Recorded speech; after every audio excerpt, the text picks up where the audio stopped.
Hello friends, ভিডিওর শুরুতে সবাইকে নমস্কার। আজ তৈরি করব একদম নিরামিষভাবে টক মিষ্টি আমের আচার। আমি কিভাবে টক মিষ্টি আমের আচার নিরামিষভাবে তৈরি করি সেটা দেখতে হলে সাথেই থাকো আর দেখতেই থাকো। এই তো এখানে নিয়েছি আমি জিরা, মিষ্টি সজ, কালো জিরা, মেথি, এই সবগুলো পাঁচফোড়ন একসাথে করে আমি চুলায় ভেজে মিক্সারে গুঁড়া করে নেব। যারা আমরা পেঁয়াজ রসুন একেবারেই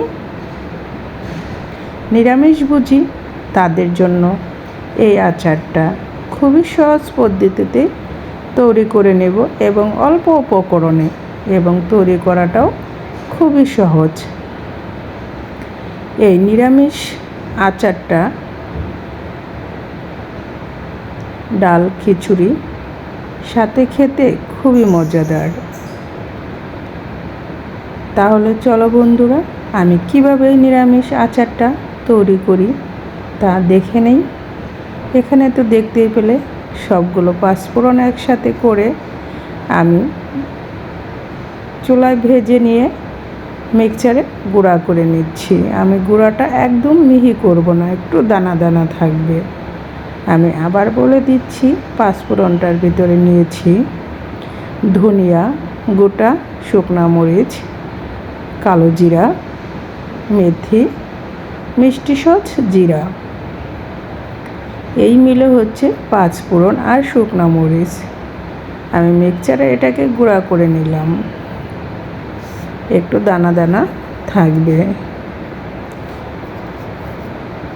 এখন চলে আসলাম চুলার কাছে।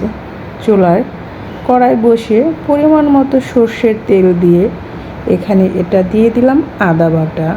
আদা বাটাটা দিয়ে একটু হালকা নেড়ে চেড়ে ভেজে নিয়ে দিয়ে দিব কেটে রাখা আধা পাকা আম। এই আমগুলো আমার বাড়ি থেকে আমার মাসি পাঠিয়ে দিয়েছে।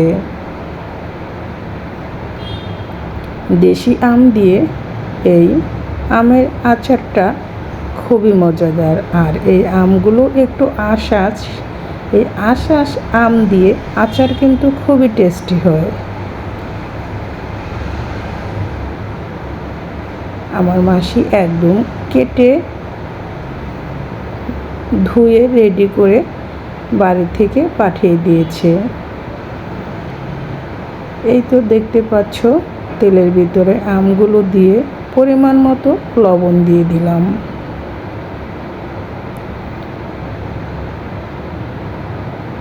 একদম অল্প উপকরণেই এই আচারটা তৈরি করব। আর এই আচারটা খেতেও খুবই সুস্বাদু। যারা একদম আমরা আচার বানাতে পারি না, একদম নতুন, তাদের জন্য একটু হলেও উপকারে আসবে।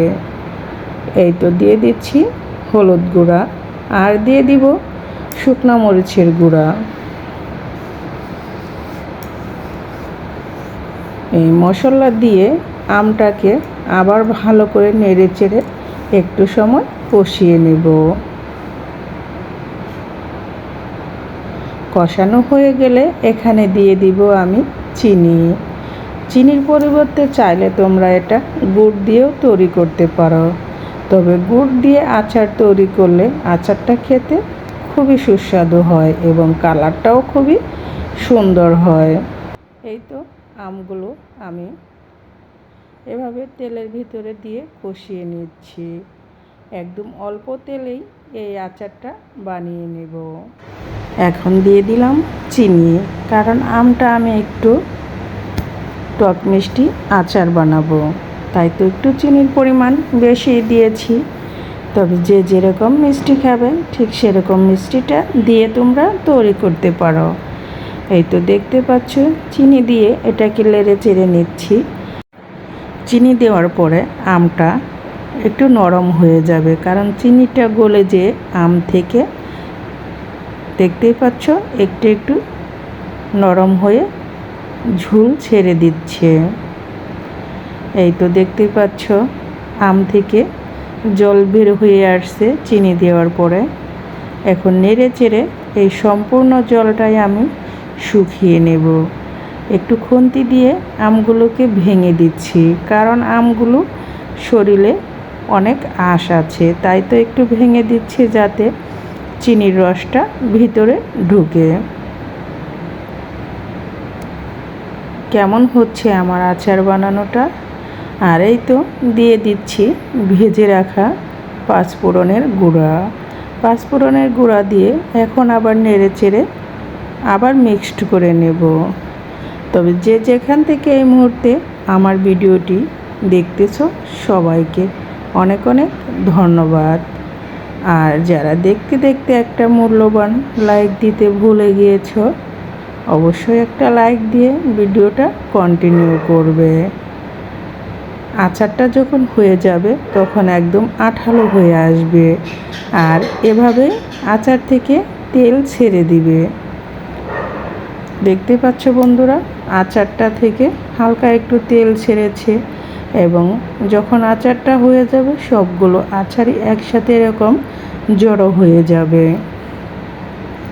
আবার দিয়ে দিচ্ছি নামানোর আগে আর একটু পাঁচফোড়নের গুঁড়া, কারণ নামানোর আগে আর একটু পাঁচফোড়নের গুঁড়া দিয়ে দিলে ফ্লেভারটা অনেক সুন্দর হয়।